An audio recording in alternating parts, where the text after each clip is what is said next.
விவசாயிகள் தற்கொலை என்பது விரும்பத்தகாத ஒன்று என்று மத்திய இணையமைச்சர் பொன் ராதாகிருஷ்ணன் தெரிவித்துள்ளார்.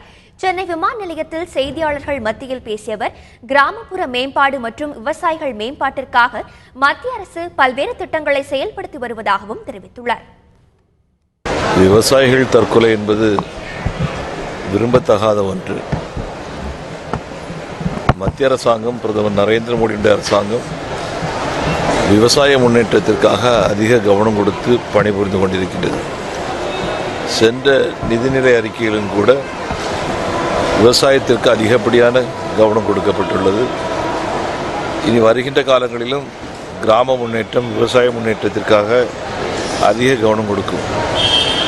அதேபோன்று எல்லா மாநிலங்களும் கூட கவனம் கொடுக்க வேண்டிய கட்டாய தேவை இருக்கிறது என்பதை மாநில அரசுகளும் புரிந்து செயல்பட்டது என்று சொன்னால் இதுபோன்ற சம்பவங்கள் நடப்பதற்கான வாய்ப்புகள் குறைவாக இருக்கும்.